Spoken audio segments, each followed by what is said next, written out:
dormant volcanoes may not be so dormant after all. All of that plus a whole lot more. But first, have you ever wanted to fly through traffic at rush hour? We all want to do that. As we discovered on this week's Road Warrior segment, though, apparently now you can. This is the ultimate fire-breathing road warrior. It's a jet turbine dream come true. This custom bike has an F-14 jet fighter starter motor. Best of all, it's street legal. This slick motorcycle is the first generation of jet engine bikes. This is the genius behind it all. There's really nothing else like it in the world. I've seen so many bikes out there where they would just put a fatter back tire or a different paint job and just nothing really innovative. It's time to do something completely different. Tony spent 7 years creating the prototype, and he went through 4 jet engine motors before working out all the bugs. I learned a lot of things about not to do with the jet motor the hard way. Every time I'd blow a jet motor, it would cost me thousands. I think now I have it down pat where the cooling system doesn't allow the oil to get into the jet motor because that will blow the jet motor. And I found that out the hard way. I also found out if you don't have enough air getting into it, that'll blow the jet motor. Your natural instinct to when you stop in a motorcycle is to let up on the gas hard. Well, if you do that with a jet motor, it'll blow the motor, and I found that out the hard way. So now what I have is a shock absorber on the throttle, so when you let up on the gas, it gradually lets the motor slow down. Trial and error are the key ingredients of all successful inventions. But how did Tony beat the odds and make his dream machine come to life?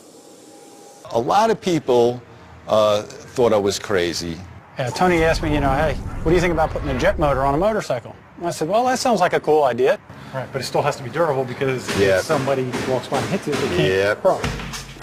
How do you build a jet bike that's street legal?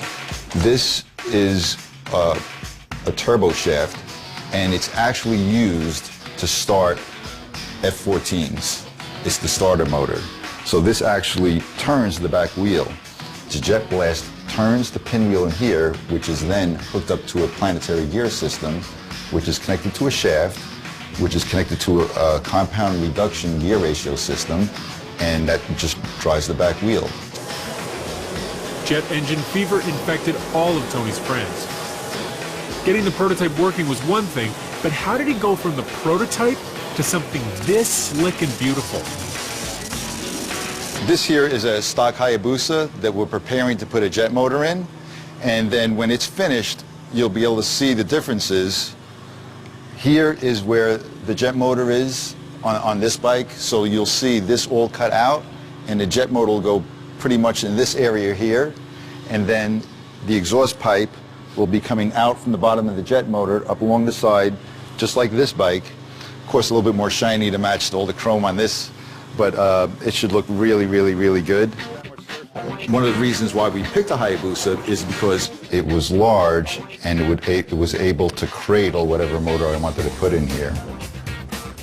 Tony mostly used stock bike parts, but with exhaust temperatures reaching 815 degrees Celsius, about the temperature produced in an active volcano, Tony and his friends had to be very innovative without burning down the garage. This exhaust pipe is very unusual. It comes from stainless steel that's used for transporting milk from one container to another. When that motor's running, this pipe will probably start glowing. It'll be red hot. And from starts and stops, the stainless will accept expansion and contraction better than most other metals. To make sure his dream jet bike would be street legal, Tony and his friends put safety first. Designing the chain guard was not only a functional part to keep the chain tight, but it was also to keep the driver protected in case the chain were to ever break, it wouldn't backlash and take off the driver's leg. The difference between the stock Hayabusa braking system and this system, on the back, if you'll notice, there are 2 calipers for one rotor, and the reason why we do that is because this motor produces 3 times the torque of a stock Hayabusa, so we want to be able to stop the back wheel from turning and when you come into a stop. But how easy is it to drive this jet engine? You don't have to be a jet pilot, and it's even automatic. In some cases, it's easier than driving than a regular motorcycle. There's no shifting gears. This is how you start the jet turbine Hayabusa conversion. Turn on the main power, turn the fuel on, turn the oil pump on, turn the kill switch on, arm the system, and then press start.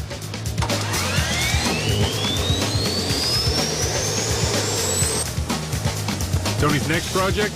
To create a jet bike that's completely eco-friendly. But I'm also working on a prototype of a hybrid driven by an electric back wheel, and we'll have a small jet motor, about 10 horse, that fits in the palm of your hand. For now, Tony's enjoying all his hard work before heading back to the drawing board. But once he does, he'll have all the support and encouragement possible. I think everybody that told him it was a good idea to keep going kept him going.